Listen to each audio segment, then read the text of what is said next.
Hi friends, जैसे अभी अपने लास्ट लेक्चर में देखा कि आपके इनकम टैक्स के स्टैट्यूटरी अपडेट आए हैं। अब अपन इसी के साथ साथ आगे अपन डिस्कस करने जा रहे हैं स्टैट्यूटरी अपडेट जो कि जीएसटी से रिलेटेड है। तो पार्ट बी के अंदर आपके यहाँ पर इनडायरेक्ट टैक्स के जो स्टैट्यूटरी अपडेट हैं और ये आपके कौन से एग्जामिनेशन के लिए है, नवंबर 2021 के एग्जामिनेशन के लिए सी इंस्टीट्यूट ने आपके प्रेस्क्राइब किए गए हैं, वो अपन यहाँ पर डिस्कस कर रहे हैं। तो आज स्टार्ट करें स्टैट्यूटरी अपडेट। और ये स्टैट्यूटरी अपडेट मैंने कहा कि एप्लीकेबिलिटी कहां से आएगी, तो मैंने कहा कि ये आपके स्टैट्यूटरी अपडेट आपके एप्लीकेबल होते हैं जो आपका एग्जाम है उससे लास्ट 6 मंथ तक के आपके स्टैट्यूटरी अपडेट की एप्लीकेबिलिटी आती है। तो ये जो आपके जो फाइनेंस एक्ट 2020 ही एप्लीकेबल होगा, लेकिन उसके साथ साथ up to 30th of November 30th of April 2021 तक के जो स्टैट्यूटरी अपडेट है वो आपको यहां पर कंसीडर करने के लिए बता रहा है। 30th ऑफ अप्रैल 2021 के स्टैट्यूटरी अपडेट आपको इसमें कंसीडर करने के लिए इसमें बताता है। तो डियर कैसे करेंगे इसको अपन समझते हैं। तो यहां जो भी आपके जीएसटी के अंदर गुड्स एंड सर्विस टैक्स के अंदर जो इनडायरेक्ट टैक्स के अंदर आपके दे रखा है उसमें जो भी स्टैट्यूटरी अपडेटेड आए हैं 30th ऑफ अप्रैल 2021 तक के वो आपके एग्जाम के लिए अपडेटेड है।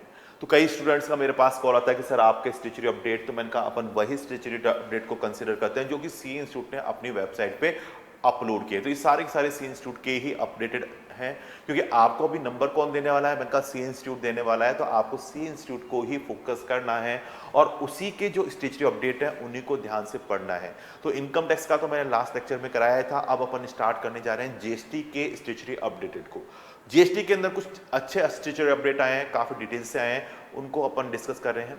तो मैं आपको बता दूं कि आपके चैप्टर यहां पर बात करते हैं कि चैप्टर 1, 2, 3, 4, 5 इसमें कोई भी स्टैट्यूटरी अपडेट नहीं है। वो जो मैंने आपको पढ़ाया है वैसे ही आपको करना है, आपको ध्यान रखना। तो इस पर कोई इधर उधर ध्यान नहीं देना, जो इससे मैंने आपको पढ़ाया है वैसा ही आपको करना है, क्योंकि वो सारे अपडेटेड हैं, वो सारे के सारे अपडेटेड हैं। और जो अब मैं पढ़ाने जा रहा हूं आपके आईटीसी के चैप्टर में, वहां पर स्टैट्यूटरी अपडेट आया है इंस्टीट्यूट की वेबसाइट पे। तो मैं बात कर रहा हूं चैप्टर नंबर 6 जिसमें आपके है इनपुट टैक्स क्रेडिट आईटीसी, और इसके अंदर डियर स्टैट्यूटरी अपडेट आया है। तो ज्यादा कोई बड़ा स्टैट्यूटरी अपडेट नहीं है, लेकिन फिर भी अपन इसको थोड़ा सा कंसिडर कर लेते हैं। जैसे मैंने आपको बताया था कि आपको इनपुट बुक करना है, तो इनपुट अपन बुक करते हैं जीएसटीआर 2A के हिसाब से, यानी आपके इलेक्ट्रॉनिक क्रेडिट लेजर में मैंने कहा जितना आप आईटीसी आ रहा है वो आपके आता है जीएसटीआर 2A से। जीएसटीआर 2A से आपके इनपुट को बुक करते हैं। तो आपके लॉ में पहले क्या लिखा था कि जीएसटीआर 2A में जितना इनपुट है, मैंने आपको पढ़ाया था, वो तो है ही है, साथ में यदि आपके पास फिजिकली डॉक्यूमेंट में इनवॉइस है या डेबिट नोट है, तो आप जितना 2A में है उसका एडिशनल 10% तक आप और इनपुट बुक कर सकते हो। लेकिन अभी उन्होंने 1 जनवरी 2021 से यहां पर इनपुट को बुक करने का जो परसेंटेज है वो कहा कि जितना जीएसटीआर 2A में आ रहा है वो तो 100%, जितना जीएसटीआर 2A में आ रहा है वो तो डियर पूरा 100% आप बुक कर लो। साथ ही साथ जो इसके अलावा जीएसटीआर 2A में आ रहा है वो तो पूरा 100% बुक कर ले। इसके अलावा आप जो अमाउंट आपके 2A से एक्सेस है, आपके पास फिजिकली डॉक्यूमेंट है, तो आप 5% ही बुक कर सकते हो। ये उन्होंने अमेंडमेंट दिया गया, तो सिर्फ परसेंटेज में चेंज किया, जो एडिशनल 10% था वो रिड्यूस करके 5% कर दिया। यानी पहले ये क्या था, स्टार्टिंग में जब आप देखोगे 20% हुआ करता था, कितना हुआ करता था 20%। आज ये 20% को रिड्यूस करके कितना परसेंट कर दिया गया, 10%। रिड्यूस करके कितना कर दिया गया, 10%। और 10% से अब रिड्यूस होके यानी 1 जनवरी 2021 से अब ये परसेंटेज 5% में कन्वर्ट हो गया है। यानी जितना जीएसटीआर 2A में आ रहा है वो तो 100% मैं बुक कर ही लूंगा, साथ ही साथ जो मेरे पास एडिशनल डॉक्यूमेंट होने चाहिए, एडिशनल इनवॉइस या फिर डेबिट नोट आपके पास है फिजिकली, तो अब उसका एडिशन अमाउंट केवल 5% तक ही आप बुक कर सकते हो, जितना अमाउंट 2A में रिफ्लेक्ट कर रहा है। तो जैसे पहले अपन बात करते कि आपको मैं समझाता हूं, इधर अपन बात करते हैं। जैसे पहले आपके क्या होता था, जीएसटीआर 1 अपलोड करते थे, तो यहां रिसिपिएंट के लिए जीएसटीआर 2A बनता है, मैंने आपको बताया। अब यहां पर आपके पास मान लो फिजिकली डॉक्यूमेंट में इनवॉइस है, यानी आपके पास इनवॉइस है या डेबिट नोट है, आपके पास फिजिकली दिखाई दे रहे हैं यहां पर 2 लाख के, लेकिन जीएसटीआर 2A में रिफ्लेक्ट हुए ओनली 1 लाख। तो अब मैं यहां पर आईटीसी कितना बुक कर पाऊंगा, तो मैंने आपको बताया था कि मैं आईटीसी जो क्लेम कर पाऊंगा, पहले तो कितना कर पाते थे, जीएसटीआर 2A में जो अमाउंट आ रहा है वो प्लस 10%, तो यानी 1,10,000 का मैं आईटीसी बुक कर लेता था। लेकिन अब इन्होंने विद इफेक्ट फ्रॉम, समझिएगा बेटा, 1 जनवरी 2021 उन्होंने इसमें 5% तक ही एडिशन बुक करने को परमिटेबल किया है। तो 1 लाख आ रहा है, तो इस केस में इसका 5% मैं बात करूं 5,000, तो मेरा टोटल आईटीसी मैं बुक कर सकता हूं, टोटल आईटीसी 1,05,000 ही बुक कर पाऊंगा विथ इफेक्ट फ्रॉम 1 जनवरी 2001 से, 1 जनवरी 2021 से अब मैं सिर्फ 1,05,000 का ही आईटीसी बुक कर पाऊंगा। तो ये परसेंटेज में चेंज हुआ है, पहले 10 था अब 5% हो गया, बाकी का कोई चेंजेस नहीं है, बाकी का एज इट इज प्रोविजन है, तो आपको कोई स्ट्रेस लेने की जरूरत नहीं है, क्योंकि केवल परसेंटेज को रिड्यूस किया 10 to 5% में, यानी 10% से रिड्यूस होकर अब ये एडिशनल अमाउंट 5% तक आपको कंसीडर करने में लिया गया है। तो इसमें आपको कोई एडिशनल कोई स्ट्रेस लेने की जरूरत नहीं है।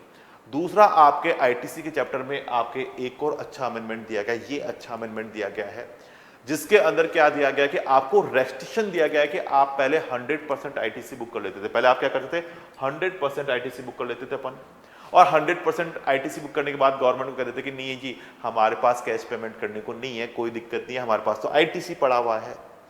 तो इसको गवर्नमेंट ने देखा कि लोग बागों ने क्या किया, आपका आउटपुट टैक्स आता था, कहीं से जुगाड़ किया और इनपुट घुसाया, और इनपुट घुसा के कहते कि सर कोई अमाउंट पे नहीं करेंगे। लेकिन अब गवर्नमेंट ने कहा कि इन केसेस में अब आपको एटलीस्ट 1% तो आपको जीएसटी का पेमेंट करना ही करना पड़ेगा, और आप मैक्सिमम टू मैक्सिमम मैं आईटीसी बुक कर पाऊंगा 99%। यानी अब उन्होंने आईटीसी को रेस्ट्रिक्टेड कर दिया गया कि आप यदि जीएसटी का इनपुट पूरा 100% से पे कर रहे हो तो 100% से नहीं कर पाओगे, मैक्सिमम 99% तक ही आप इलेक्ट्रॉनिक क्रेडिट लेजर को यूज कर सकते हो। 1% तो आपको कैश में पेमेंट करना ही करना पड़ेगा, यानी इलेक्ट्रॉनिक कैश लेजर से पेमेंट करना होगा, इलेक्ट्रॉनिक कैश लेजर से आपको पेमेंट करने के लिए बताता है। तो ये स्टैट्यूटरी अपडेट आया है, थोड़ा सा इंपॉर्टेंट है, इसको इंपॉर्टेंट मार्क कर लेना, ये आपके एग्जाम के लिए।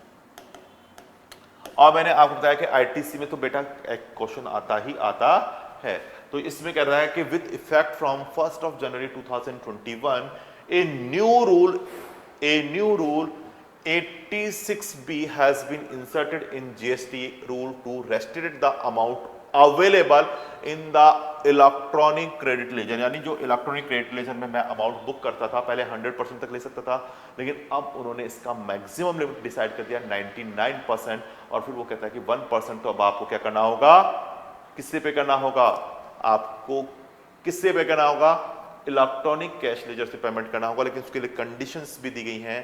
तो ये कहता है कि a registered person can use the discharge output tax liability, किसकी बात कर रहा है, output tax liability to 99% of such tax liability in case where the value of taxable supply. अब इसमें सिर्फ उसने कहा गया value of taxable supply other than exempted supply, उसमें उसने कहा अदर देन एग्जम्प्टेड सप्लाई, और साथ साथ जीरो रेटेड सप्लाई, और जीरो रेटेड सप्लाई को छोड़ देना, अदर देन एग्जम्प्टेड सप्लाई और other than zero rated supply को छोड़ दीजिएगा। छोड़ते हुए आपको देखना होगा कि टैक्सेबल सप्लाई क्या ये इन ए मंथ 50 लाख से एक्सीड है, क्या एक्सीडिंग ₹50 लाख से ज्यादा है, तो उस पर्सन के लिए आईटीसी बुक करने के लिए इलेक्ट्रॉनिक क्रेडिट लेजर में अब 99% ही उसको यूज करना है। 1% तो उसको इलेक्ट्रॉनिक कैश लेजर से पेमेंट करना रहेगा। तो मैं सिंपली वर्डों में आपके सामने बता देता हूं, ये मंथली बात कर रहा है, in a month value of taxable supply आपके किससे ज्यादा है, 50 लाख रुपीज से, 50 लाख क्या है, in a month value of taxable supply आपके 50 लाख से ज्यादा है, उनके लिए प्रोविजन आया, उनके लिए प्रोविजन आया, उनके लिए प्रोविजन आया जिनका वैल्यू ऑफ टैक्सेबल सप्लाई है किससे एक्सेस दिखाई दे रही है, 50 लाख से एक्सेस दिखाई दे रही है, 50 लाख से एक्सेस दिखाई दे रही है, तो बेटा उस केस में ये प्रोविजन उन्होंने इंक्लूड किया गया है। टैक्सेबल सप्लाई में एग्जम्प्टेड सप्लाई नहीं जोड़नी है, ना ही जीरो रेटेड सप्लाई यानी एक्सपोर्ट सप्लाई को आपको कंसीडर करना है।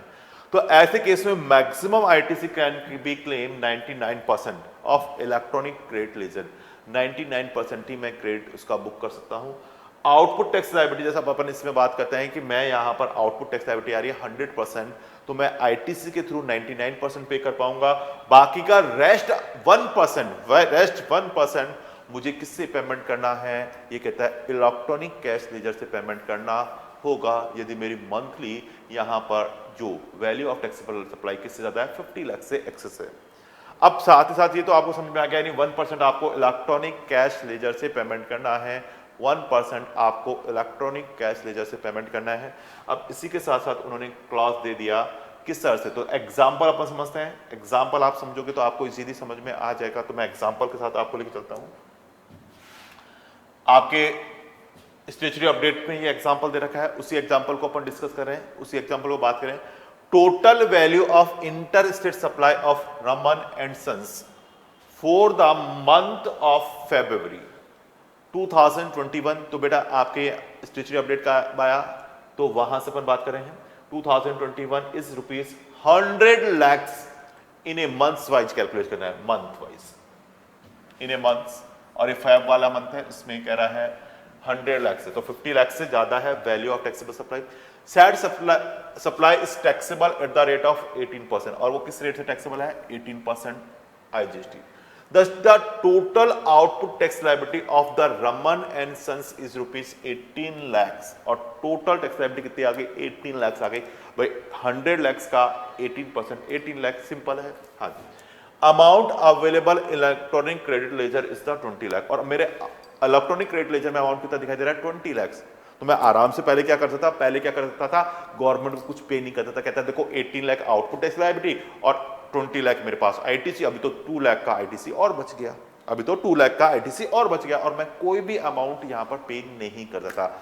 अब गवर्नमेंट ने ये नोटिफिकेशन लाकर, उन्होंने स्टेचुरी अपडेट लाकर उन्होंने क्या कहा, अब एटलीस्ट 1% तो आपको कैश पेमेंट करना ही करना पड़ेगा। आप मैक्सिमम टू मैक्सिमम आईटीसी कितना बुक कर पाओगे, 99%। तो 1% टैक्स अमाउंट तो आपको पे करना पड़ेगा इलेक्ट्रॉनिक कैश लेजर से, जबकि मेरे पास आईटीसी पड़ी हुई है 20 लाख की, फिर भी मैं उसको पूरा यूज नहीं कर पाऊंगा 20 lakhs electronic. In term of the restriction imposed by Rule 86B, Raman and Sons can discharge 99% of output tax liability is equal to 17,82,000। 99% of 18 lakh का जब निकालोगे तो 99% 17,82,000 आ गया। From the amount available in the electronic credit ledger, however, it has to mandatorily discharge the balance 1% of the output tax liability is equal to 18,000 का amount तो आपको mandatory है, किससे पेमेंट करना होगा, इलेक्ट्रॉनिक कैश लेजर से dear आपको payment करना रहेगा। ये हमारे इस केस में बताता है कि इलेक्ट्रॉनिक कैश लेजर से आपको पेमेंट करना रहेगा, तो 18,000 आपको इलेक्ट्रॉनिक कैश लेजर से पेमेंट करना रहेगा।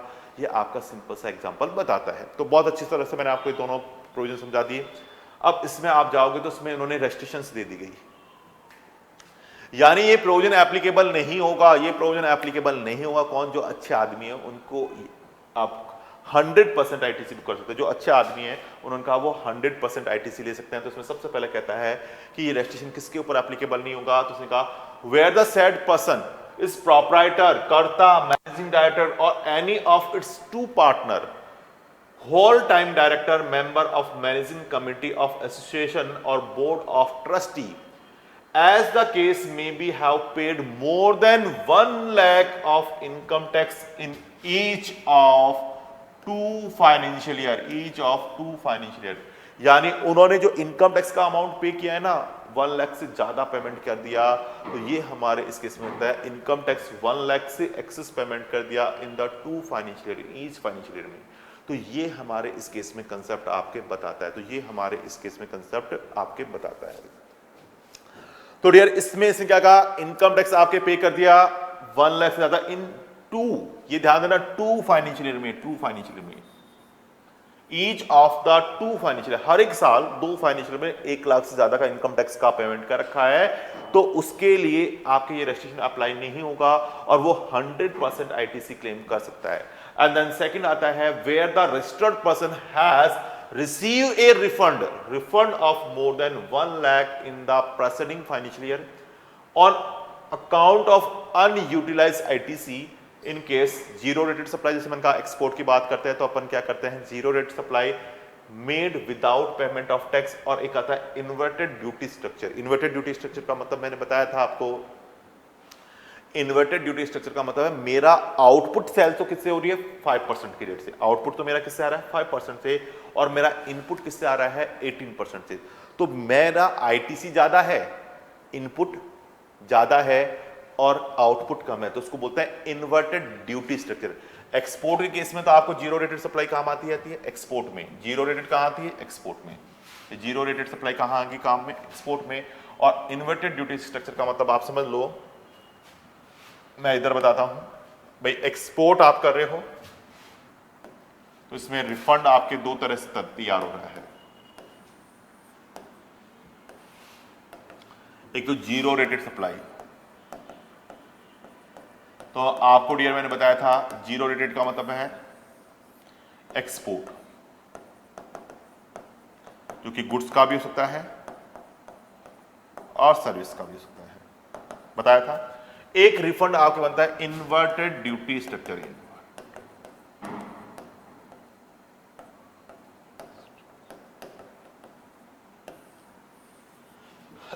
इन्वर्टेड ड्यूटी स्ट्रक्चर का मतलब है मेरा आउटपुट तो किससे है, मेरा आउटपुट तो होने वाला है 5% से, यानी इन्वर्टेड ड्यूटी स्ट्रक्चर किसको कहते हैं कि मेरा आउटपुट रेट तो क्या है, आउटपुट रेट तो है 5% की, लेकिन जो मेरा आईटीसी आ रहा है, आईटीसी आ रहा है तो उसमें इनपुट का रेट मेरा क्या है, मान लो 18% का रॉ मटेरियल है, यानी मैं फिनिश गुड्स बना रहा हूं, आउटपुट टैक्स 5% से आएगा फिनिश गुड्स के लिए, ये मान लो फिनिश गुड्स बना रहा हूं मैं, ये है मेरा रॉ मटेरियल, वो मेरे पास आ रहा है किस रेट से, 18% के रेट से, तो मेरे पास तो इनपुट आके खड़ा उतर जाएगा, तो ऐसे केस में मैं इसका रिफंड क्लेम कर लूंगा कितना percent, 13%। This concept is called the inverted duty structure, इसको क्या बोलते हैं अपने, इन्वर्टेड ड्यूटी स्ट्रक्चर अपने कंसिडर किया जाता है। तो मीनिंग समझ में आ गया आपको इन्वर्टेड ड्यूटी स्ट्रक्चर का, तो ये आपका मीनिंग समझ में आ गया इन्वर्टेड ड्यूटी स्ट्रक्चर्स का, तो ये मीनिंग इस केस में आपके बताता है, तो ये आपने बता रहा है। और यहां पर उसने वो कहता है कि 1 लाख से ज्यादा का आपने रिफंड क्लेम किया है, तो उसने कहा कि where the registered person has receive a refund of more than 1 lakh in the preceding financial year on account of the unutilised ITC, जो कि जीरो रेटेड सप्लाई थी विदाउट पेमेंट ऑफ टैक्स या इन्वर्टेड स्ट्रक्चर्स। तो ऐसे case में ये कहता है यहां पर आपने 1 लाख से ज्यादा का रिफंड लिया, तो रिफंड लेते वक्त आपके क्या होता है, डिपार्टमेंट आपके एक एक डॉक्यूमेंट चेक करता है, यानी एक एक आईटीसी का बिल चेक करता है, उसके बाद ही रिफंड देता है, उसके बाद रिफंड देता है।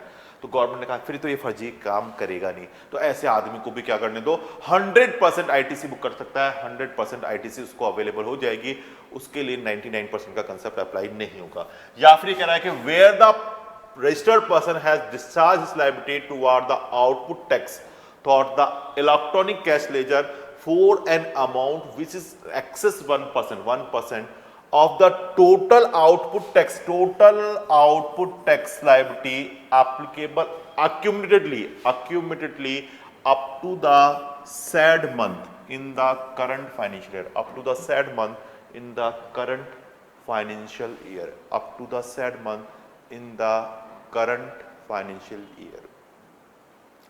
तो यार ये चीज हमारे इस केस में बताता है कि ये चीज आपके हमारे इस केस में आपके बताता है। तो यार हम इस केस में आपके बात करते हैं, तो इस केस में ये कहता है कि 1% से ज्यादा उसने अक्यूमुलेटेड टैक्स ऑलरेडी पे कर रखा है। जैसे अपन बात करते हैं इस अमेंडमेंट तो अब आया, उससे पहले ही वो पर्सन तो बहुत अच्छा पर्सन था, वो अपने 1% से ज्यादा अक्यूमुलेटेड यानी अब तक का टोटल लगाकर, अक्यूमुलेटेड अब तक का टोटल लगाकर वो 1% से ज्यादा पहले ही टैक्स पे कर चुका है, तो अब उसको ऐसा 1% का डिफरेंस का पे करने की रिक्वायरमेंट नहीं है, वो आपके आईटीसी पूरा 100% बुक कर सकता है। आई थिंक ये भी बात आपको समझ में आ गई होगी। इसके बाद कहता है where the registered person is the government department, कि रजिस्टर्ड पर्सन कौन है, गवर्नमेंट डिपार्टमेंट है, पब्लिक सेक्टर अंडरटेकिंग है, लोकल अथॉरिटी है या स्टेटूटरी बॉडी है, या फिर स्टेटूटरी बॉडी है तो उनके ऊपर ये आपके एप्लीकेबल नहीं होगा, क्योंकि उनको तो गवर्नमेंट ही माना जाता है। गवर्नमेंट तो भगवान ऑफ इंडिया है, भगवान है ना गवर्नमेंट, तो मैं आपको बताता हूं। तो ये कहता है कमिश्नर और an officer authorised by him in this behalf of the remove the said restriction after the verification of such safeguard as he made deemed fit, तो जो उनको उचित लगता है तो वो आपके इस केस में बताता है। तो आई थिंक डियर आपको ये प्रोविजन कंप्लीट हो गया होगा। तो ये आईटीसी के चैप्टर में अच्छा स्टेचुरी अपडेट था जिसको हमने यहाँ पर डिस्कस कर लिया फटाफट, और मैंने कहा दोनों स्टेचुरी अपडेट इंपॉर्टेंट है बेटा, करके जाना है, आपको ध्यान रखना है, ठीक है। ये मैं आपको समझा चुका हूं। अब आते हैं अपन नेक्स्ट, आपके स्टेचुरी अपडेट आया रजिस्ट्रेशन के चैप्टर में। इसके बाद अपने चैप्टर 7 है, और चैप्टर 7 में आपके यहाँ पर भी स्टेचुरी अपडेट आपके दे दिया गया। तो चैप्टर 7 में आपके यहाँ पर स्टेचुरी अपडेट दिया गया है। तो चैप्टर 7 में आपने देखा होगा आधार ऑथेंटिकेशन वेरिफिकेशन करवाने की बात करता है, आधार ऑथेंटिकेशन को वेरिफिकेशन करने की बात करता है, तो उसके रिगार्डिंग यहाँ पर स्टेचुरी अपडेट आपके दिया गया है। तो मैं बात करता हूँ पर्सन और class of the person exempt from Aadhaar authentication, यानी ये कुछ पर्टिकुलर क्लास के पर्सन है जिनको आधार ऑथेंटिकेशन कराने से क्या दी गई है, एग्जम्पशन दिया गया है, एग्जम्पशन दिया गया है इन क्लास के पर्सन को।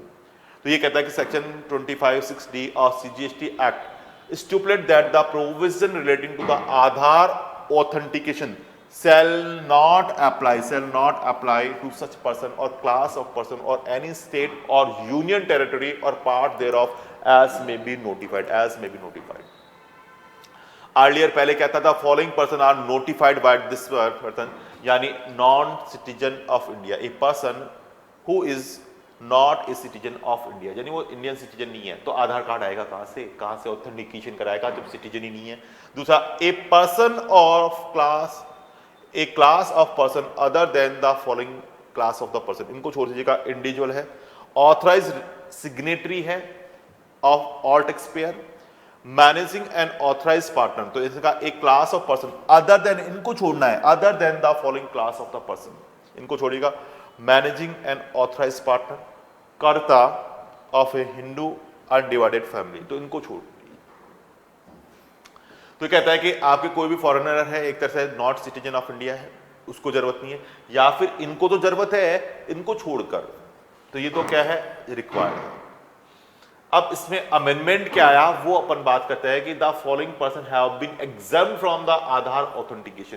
पहला कहता है कि ए पर्सन, पहले भी था not a citizen of India, फिर इसने कहा डिपार्टमेंट और एस्टेब्लिशमेंट ऑफ स्टेट गवर्नमेंट और सेंट्रल गवर्नमेंट के पर्सन को आपको आधार ऑथेंटिकेशन कराने से एग्जम्पशन है। Local authority, statutory corporation, public sector undertaking PSU, a person applying for the unique identification number. मैंने कहा यूनिक आइडेंटिफिकेशन नंबर किसको दिया जाता था, कि जो आपके आउट ऑफ इंडिया से आना था, यूनाइटेड आपके आ रहा था, यूनाइटेड नेशन का पर्सन था, तो वो आ रहा था, तो वो आके इंडिया में जो सप्लाई कर रहा था, तो उनकी सप्लाई एग्जाम्प्ट होती थी, तो उसको हम जो एक डॉक्यूमेंट दे देते वो था UIN।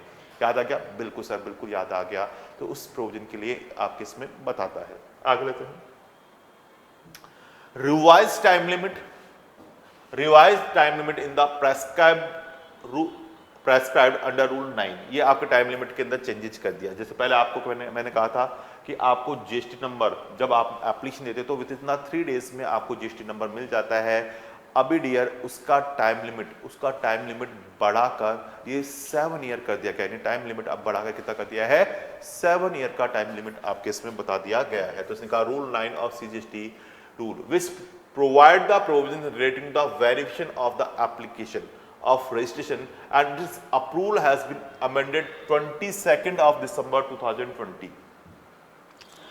Time limit for the approval of the grant of the registration, पहले क्या होता था 3 डेज के अंदर आपको आ जाता था, मैंने यही पढ़ा रखा है।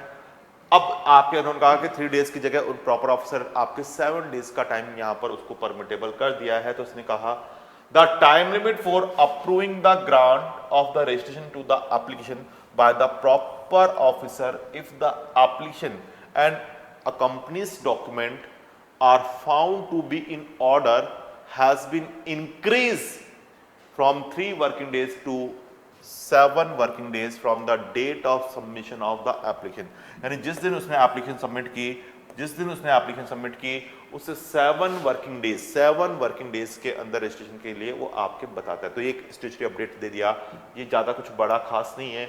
जो अपन 3 डेज का टाइमिंग लेते थे वो अब टाइमिंग बढ़ाकर कर दिया है 7 वर्किंग डेज का टाइमिंग आपके कर दिया गया है। तो ज़्यादा बड़ा कोई आपका टाइम नहीं है, ज़्यादा वो स्ट्रेस नहीं लेना आपको, सिंपल सी चीज़ है। फर्दर अपन बात करते हैं, further the time limit granted for registration after the physically verification of the place of business of a person fail to undergo the Aadhaar authentication does not opt for Aadhaar authentication has been reduced to 30 days from the 60 days. यानी पहले क्या था, 60 days का timing था। यदि आधार authentication आप नहीं कराते हो तो वहां आपके बिजनेस का प्रेमिसेस, जो आपका बिजनेस होता था उसका प्रेमिसेस का प्रॉपर ऑफिस जाकर फिजिकली वेरिफिकेशन करता था। प्रॉपर ऑफिस जाता था और प्रॉपर ऑफिस जाकर देखता था कि वास्तव में ये फिजिकली बिजनेस है या नहीं है। तो वो फिजिकली बिजनेस को चेक करता था। वहां पर टाइमिंग था 60 डेज का। अब वो टाइम भी आपके क्या कर दिया, रिड्यूस करके 30 डेज के अंदर कंसीडर कर दिया गया है। ये आपके इसमें बताता है। तो इसने कहा a person fail to undergo the authentication of Aadhaar number as specified in rule 8(4)(a) does not opt for the authentication of Aadhaar number. तो यहां पर इसी चीज को उसने कहा, the proper officer with the approval of the officer authorised by the commissioner, यानी not below the rank of the commissioner deemed it fit to carrying out the physically verification to the place of the business। तो physically verification करता था तो वो time अब घटाकर कितने दिन कर दिया है, 30 डेज कर दिया है। The registration shall be granted with in the 30 days of submission of the application after the physically verification of the place of the business in the presence of the sad person in the manner provided under the rule 25 verification of such document as the proper officer may be deemed fit। जो कि आपके proper officer जितना उसको सही और उचित लगे deemed fit वो आपके इसमें बता दिया गया है। तो ये भी ज्यादा कोई खास नहीं है, अमेंडमेंट सिंपल सा है। इसी तरह से अपन बात करते हैं time limit of issue of notice where the application is found to be deficient. Deficient आपके एप्लीकेशन में कोई कमी पाई जाती है, एप्लीकेशन के अंदर कोई कमी पाई जाती है तो पहले वो 3 डेज का टाइमिंग होता था, या तो एप्लीकेशन को एक्सेप्ट करे या फिर रिजेक्ट करे। यदि 3 डेज के अंदर उसने कोई एक्शन नहीं लिया तो अपन क्या मानते थे, जीएसटी नंबर आपको डीम टू बी अप्रूव मान लिया जाता था। अभी इस टाइम लिमिट को बढ़ाकर 7 डेज कर दिया है कि आपको 7 डेज। तो यहां पर आपके एससीएन इशू करने का भी टाइमिंग क्या दे दिया, 7 डेज इसमें कर दिया गया। तो टाइम लिमिट वही बढ़ा के 3 वर्किंग डेज से बढ़ाकर 7 वर्किंग डेज कर दिया है। The time limit for issue of the notice in the prescribed form in case where the application is found to be deficient either in term of any information, document required to be furnished or where the proper officer request any clarification has been increased to 7 working days from the 3 working days। यानी 7 दिन का timing बढ़ा दिया है, यानी 3 दिन से बढ़ाकर ये भी 7 वर्किंग डेज में आपको पहुंचा दिया है। Further the time limit for issue of the said notice to a person who fail undergo the Aadhaar authentication does not opt for the Aadhaar authentication has been increase 30 days from the 21 days from the application submission dated. ये इस case में आपके बताता है। A person failed to undergo the authentication of Aadhaar number has specified in rule this one does not for the opt for the further Aadhaar authentication number। तो इस case में उसने टाइमिंग को किसको क्या किया है, घटाकर 30 डेज में अब ला दिया गया है। पहले 60 डेज का टाइमिंग था, बढ़ा के 30 डेज में ला दिया। कोई ज़्यादा इसमें स्टेचुटरी अपडेट आपके नहीं है, ज़्यादा स्टेचुटरी अपडेट नहीं है, सिर्फ टाइमिंग का रिडक्शन किया गया है। अब ये थोड़ा सा आपके लिए इंपॉर्टेंट देख लेना, क्योंकि कैसे कैसे आपको ध्यान में रखना है, इंपॉर्टेंट। इस पेज को थोड़ा सा इंपॉर्टेंट मार्क कर लेना, क्योंकि चेंजेस जहां जहां आया वो सारी समराइज आ गई एक तरीके से। डिम्ड अप्रूवल ऑफ एप्लीकेशन, यानी आपके डिम्ड अप्रूवल किस तरह से मान लिया जाएगा।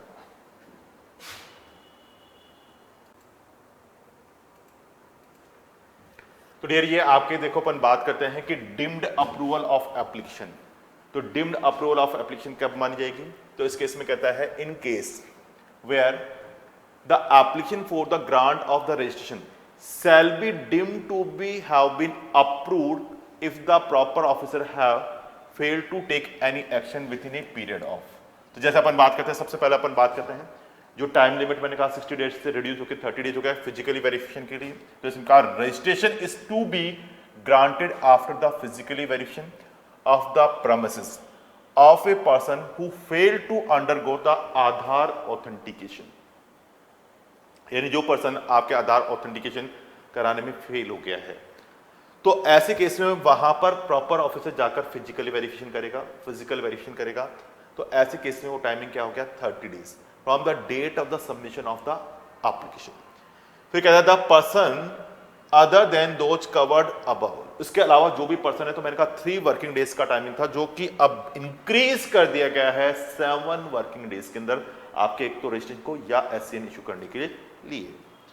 Proper officer issue the notice seeking the clarification information and document from the applicant. तो ये इसमें आ रहा है 7 working days from the date of receipt of the clarification information and document furnished by the applicant.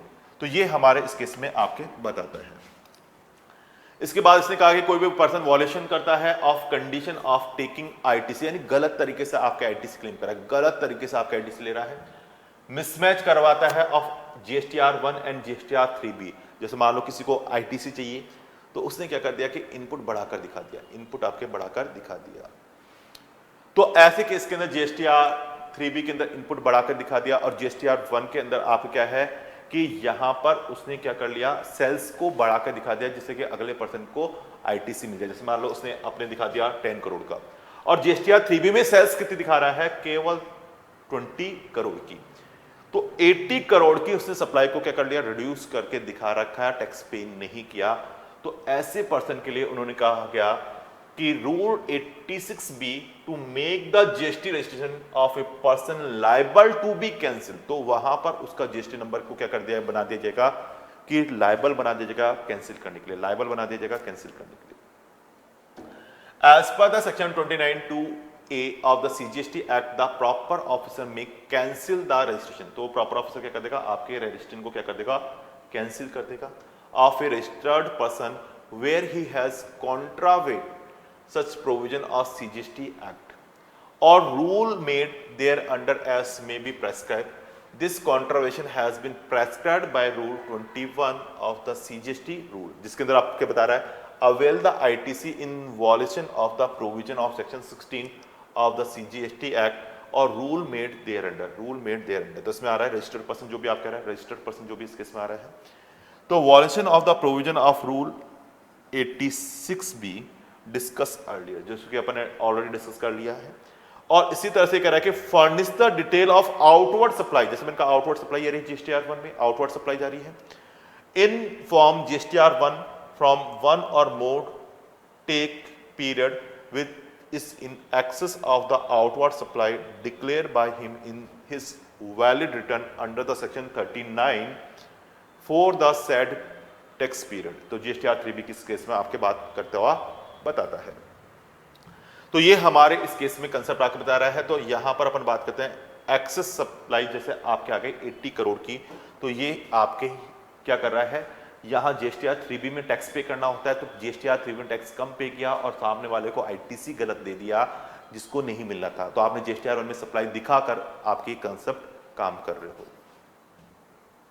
अब आते हैं provision relating to the suspension of the GST registration.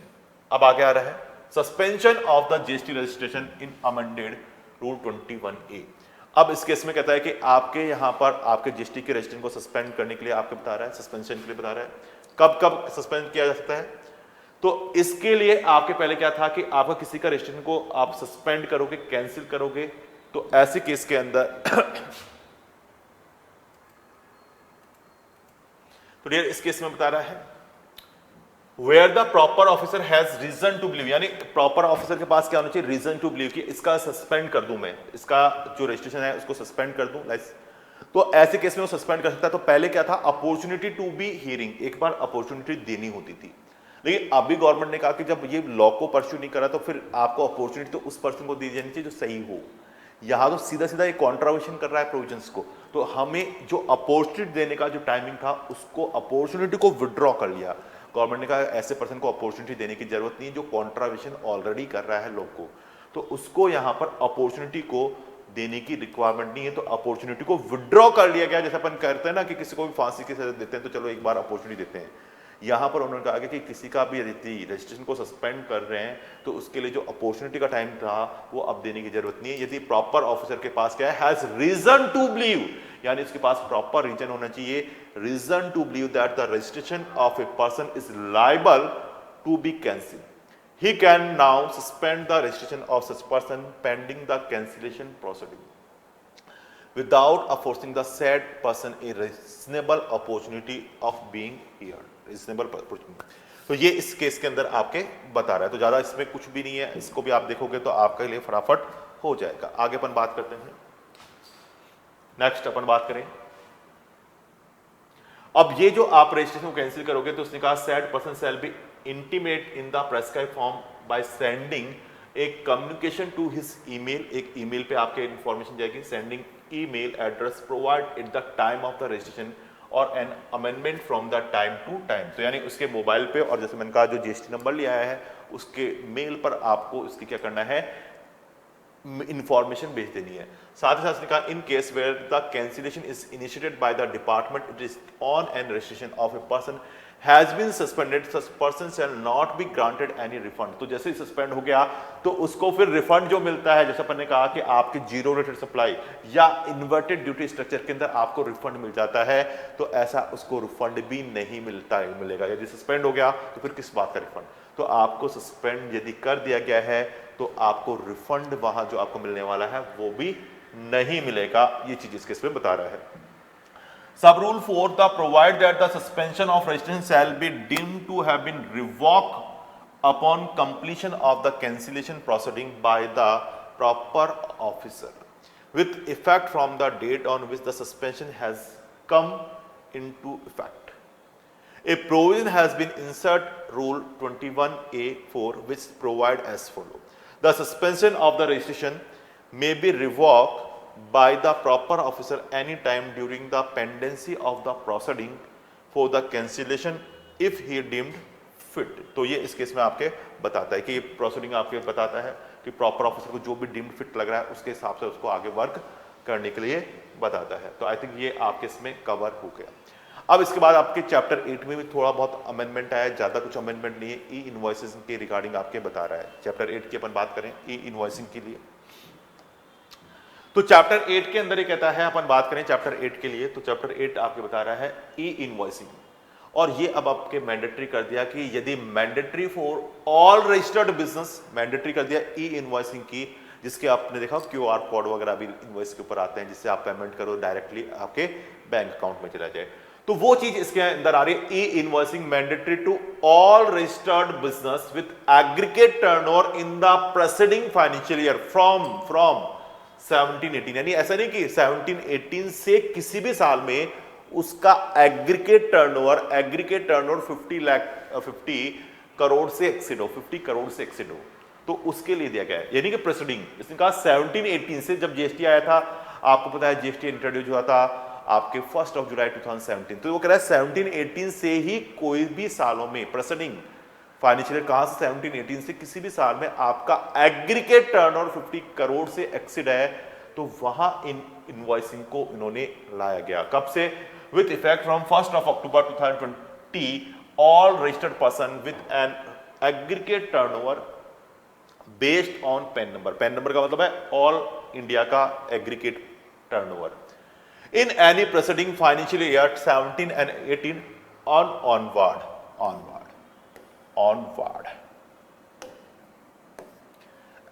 Greater than 500 crore, पहले 500 करोड़ का था, were required to mandatory issue invoice for all B2B invoices, all B2B invoice. लेकिन अब with effect from 1 January 2021 E invoice has been mandatory for all registered business with an aggregate turnover in any preceding financial year 2017 and 18 onward greater than 100 crore, ये आया था। Further the threshold limit for mandatory issue E invoicing 50 crore with effect from 1 अप्रैल 2021 से आपके ये limit कितनी हो जाएगी, आपके 50 करोड़ आपके हो जाएगी ई इनवॉइसिंग के लिए। और यार ये ई इनवॉइसिंग के बारे में बताता है। तो अपन बात करें, देखो आपके पहले 500 करोड़ था, फिर उसके बाद 100 करोड़ हुआ 1 जनवरी 2021 और अब 1 अप्रैल 2021 से 50 करोड़ से ई इनवॉइसिंग का प्रोविजन आपके आ गया। तो ये ऑब्जेक्टिव के लिए आ सकता है कि अब आपके ई इनवॉइसिंग कहां से आपको एप्लीकेबल होगी। तो ज्यादा कुछ अमेंडमेंट नहीं है, सीधा सिंपल सा आपके अमेंडमेंट स्टेचुटरी अपडेट आपके बताता है। Clarification in respect of the applicability of the dynamic quick response code. जैसे अपन बात है QR code, just say scan किया और पेमेंट उसके अकाउंट में चला जाता है। QR कोड की रिक्वायरमेंट उन्होंने बता दी गई। तो अपन QR कोड के साथ अपन बात कर रहे हैं। तो all B2C invoice issue by the registered person whose the aggregate turnover any preceding financial year 17 and 18 onward exceeding 500 crore are mandatory required to have a dynamic QR code from the December 1st 2020 from December 1st 2020 6 provision to rule 46 of CGST rule empower the government to specify that the tax invoice shall have quick response code resulting it has been notified that invoice issued a registered person except specified class of the person discussed below whose the aggregate turnover in a financial year exceeding 500 crore in respect of B2C supply यानी supply of goods or service both to an unregistered person, this the B2C shall have dynamic quick response code QR code की बात आपके करता है। तो I think आपको पूरा clear हो गया होगा। Non applicability of the requirement of the dynamic quick response code की यानी QR कोड की रिक्वायरमेंट नहीं है। यदि अपन बात करते हैं dynamic QR code is not applicable to an invoice issue an unregistered person by following supplier। जैसे अपन बात करते हैं इनको डायनेमिक क्विक रेस्पॉन्स कोड की रिक्वायरमेंट नहीं है। जैसे इंश्योरेंस है, insurance, banking company, financial institute including NBFC, goods transport agency जो सप्लाई कर रही हैं service in the relation of the GTA की जैसे सर्विस दे रही है, गुड्स को ले जाने की सर्विस दे रही है, transportation of goods by the road in a goods carriage, या supplier of the passenger transport service, passenger को जैसे ले जाने में काम में ले रहे हैं, जो अपन टिकट वगैरह काट के देते हैं, तो उनके लिए भी आपके क्विक रेस्पॉन्स कोड की इसकी कोई ऐसी रिक्वायरमेंट नहीं है। या फिर person supplying of service by way of admission of exhibition, cinema autography जैसे सिनेमा हॉल वगैरह में आप एंट्रेंस ले रहे हो, या मल्टीप्लेक्स स्क्रीन यानी एक से ज्यादा स्क्रीन है। जैसे आपने देखा होगा आजकल पिक्चर हॉल में जाते हो, आप मूवी देखने जाते हो तो मल्टीप्लेक्स स्क्रीन होती है, एक स्क्रीन इधर एक स्क्रीन सामने, मल्टीप्लेक्स स्क्रीन। तो उनके लिए इसमें ऐसा बता रहा है।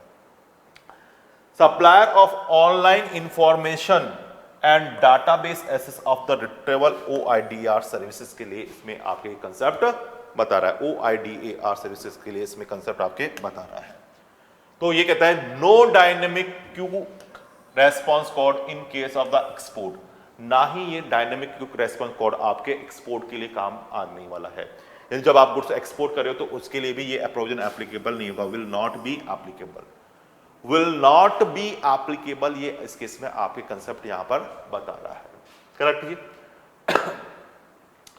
Parameter detail are required to be capture in the dynamic quick response code, यानी डायनेमिक क्विक रेस्पॉन्स कोड में कौन कौन से पैरामीटर की कोई रिक्वायरमेंट आपके इसमें बता रहा है। जैसे अपन बात करते हैं dynamic quick response code, QR code के लिए कौन कौन सी इंफॉर्मेशन रिक्वायर्ड होगी। पहली चीज है सप्लायर जीएसटी नंबर, सप्लायर का जीएसटी नंबर होना चाहिए, सप्लायर जीएसटी नंबर होना चाहिए, सप्लायर यूपीआई आईडी होनी चाहिए, पेई बैंक अकाउंट नंबर जैसे आईएफएससी कोड वगैरह, पेई का जैसे कि अपन जिसको पैसा मिलेगा पेई का बैंक अकाउंट नंबर होना चाहिए, उसका आईएफएससी कोड होना चाहिए, कौन से बैंक में वो पैसा जाएगा, invoice number, invoice data invoice number होना चाहिए, इनवॉइस की डेट होनी चाहिए, total invoice value and GST amount along with the breakup of CGST, SGST, IGST और यूटीजीएसटी, सेस वगैरह का प्रॉपर आपको उसका बाइफर्केशन होना चाहिए, प्रॉपर बाइफर्केशन उसका होना चाहिए, वो चीज इस केस में बताता है। बाकी का ज्यादा कोई इसमें ऐसे इंपॉर्टेंट नहीं है कि आपके quick response code, QR code invoicing के अंदर अपन क्या क्या चीजें होनी चाहिए, तो इसमें बताता है सप्लायर जीएसटी नंबर होगा, सप्लायर का जीएसटी नंबर होगा, सप्लायर यूपीआई आईडी, जैसे अपन बात करते हैं यूपीआई आईडी होनी चाहिए जो बैंक से पेमेंट करने में काम आ रहा है, पेइंग का बैंक नंबर यानी सप्लायर ही होगा पेइंग जिसको पैसा मिलेगा, पेइंग का bank account number, IFSC code होना चाहिए, इनवॉइस नंबर, इनवॉइस डेट होनी चाहिए, total invoice value, GST along with the breakup, CGST, SGST, UTGST, IGST आपके होना चाहिए, डायनेमिक क्विक रेस्पॉन्स कोड इस केस में आपके बता रहा है। तो compliance with the dynamic quick response code required in certain case if the supplier had issued the invoice having the dynamic quick response code for the payment, the said invoice shall be deemed to have compliant with the dynamic quick response code, जैसे अपन बात करते हैं, बाकी का ये इसका कोई इसमें इंपॉर्टेंट नहीं है। तो इसमें कहा जैसे case 1, supplier provide the display dynamic quick response code but the customer opt to make the payment without using the quick response code and supplier provide the cross reference to the payment and without dynamic quick response code, ये आपके बताता है। तो ज्यादा इसमें कुछ भी नहीं है, ये वाला पार्ट आपके सिंपल सा है, थ्योरेटिकल है, ऐसा इसमें कुछ भी नहीं है। इस तरह से ये आपके बताता है case second, if a supplier make a available to customer an electronic mode, जैसे अपन बात करते हैं electronic mode of payment where the thought dynamic quick response code is not display but the detail of the merchant as well as the transaction are display capture otherwise. Case third कहता है prepaid invoice is equal to where the payment has been made before issue of the invoice, तो वो prepaid होगा जैसे आपका invoice issue करने से पहले पेमेंट आ गया। ई कॉमर्स ऑपरेटर और the online application has compliant with the dynamic quick response code required whether the supplier issue such e-invoice portal or applicable will still required to complying with the requirement of the dynamic quick response code। ये आपके theoretical है, ज्यादा इसमें कुछ नहीं है। अब आते हैं ई-वे बिल के अंदर थोड़ा सा आपके चेंजेस आया, ज्यादा कुछ नहीं है, थोड़ा सा आपके चेंजेस दिया जिसको अपन यहाँ पर डिस्कस कर लेते हैं। तो अब अपन बात करते हैं ई-वे बिल में थोड़ा सा चेंजेस दिया, थोड़ा सा क्या चेंजेस दिया उसके लिए अपन बात करते हैं डियर। यहाँ पर इसने कहा कि distinction with in the country, जैसे अपन बात करते हैं कि आपके मैंने बताया था कि आपके पहले 100 किलोमीटर तक एक दिन सिंगल डे मिलता था और पार्ट ऑफ 100 किलोमीटर जैसे अपन बात करते थे 1 मोर डे मिलता था। तो अब वो 100 किलोमीटर वाला टाइमिंग 100 किलोमीटर का टाइमिंग बढ़ाकर कितना कर दिया 200 किलोमीटर 1 डे, एक दिन के लिए 200 किलोमीटर का टाइमिंग आपको दे दिया अप टू 200 किलोमीटर। और कहां पर है ये विद इन द कंट्री की बात करें आफ्टर द अमेंडमेंट, अब ये 100 से बढ़ाकर जस्ट डबल कर दिया 200 किलोमीटर आपके कर दिया। जो मैं बात कर रहा हूं किसके लिए 1 day in case whether other than over the dimensional cargo और multi mode shipment in which the at least 1 lakh invoice transport, यानी जो बड़े ट्रक होते हैं ना उनके लिए तो वही आज भी 20 किलोमीटर है, उनके लिए तो आज भी वही 20 किलोमीटर आपके 1 डे का दिखाई दे रहा है। लेकिन जो बड़े ट्रक नहीं है, जो उसके अलावा अदर कैटेगरी में आ रहे हैं, उनके लिए 100 से बढ़ाकर 1 डे के लिए कितने किलोमीटर जर्नी करनी है उसे 200 kilometre. Or part of day के लिए कैसे for every 200 kilometre or part there after 1 additional day, एक अलग से दिन मिलेगा or part of there after उस केस में आपके बताता है। इसका एग्जांपल है, ये ऑब्जेक्टिव में आ सकता है, अच्छा इंपॉर्टेंट एग्जांपल मार्क कर लेना, इंपॉर्टेंट मार्क कर लीजिएगा इसको एग्जांपल के लिए। तो डियर कहता है a registered person has to transport goods from its warehouse to its depot located in distance of 500 km. In this case, e-way bill was generated before 1st of April 2021. तो आपके पहले 100 kilometre का concept हुआ करता था। It would have been valid for the 5 days. तो कितने दिन के लिए वैलिड होता था 5 डेज के लिए, ई-वे बिल वैलिड होता था 5 डेज के लिए। लेकिन न्यू अमेंडमेंट के साथ अब हो गया 200 किलोमीटर, तो अब आपके कितने दिन हो जाएंगे 2.5 तो इसको 2.5 को अपन क्या पढ़ेंगे, पार्ट ऑफ द डे, यानी 3 वर्किंग डेज में इसमें कंसिडर होगा, तो 3 डेज इसका आंसर आ जाएगा, यानी 200 kilometre one day, 200 kilometre one day फिर मिल जाएगा, तो 400 किलोमीटर और फिर 100 किलोमीटर और चल रहा है, तो पार्ट ऑफ डे यानी 3 डेज का आपको आंसर देना है। तो ये बेटा आपके स्टेचुरी अपडेट आपके किस में दिखाई दे रहा है, ये आपके ई वे बिल के साथ आपको इसमें स्टेचुरी अपडेट यहाँ पर आ रहा है। तो ये अपन ने स्टेचुरी अपडेट देख लिया ई वे बिल का। अब इसके बाद आपके चैप्टर आता है 10 रिटर्न फाइलिंग का, जिसको अपन नेक्स्ट लेक्चर के साथ डिस्कस करेंगे। आई थिंक यहाँ तक आपने स्टेचुरी अपडेट को देखा, बहुत इजी वे में आपके समझ में आ गए होंगे और सिंपल से आपकी स्टेचुरी अपडेट है। बाकी का अपन रिटर्न वाला थोड़ा सा आपके है, उसको अपन नेक्स्ट लेक्चर के साथ डिस्कस करेंगे। Thank you very much.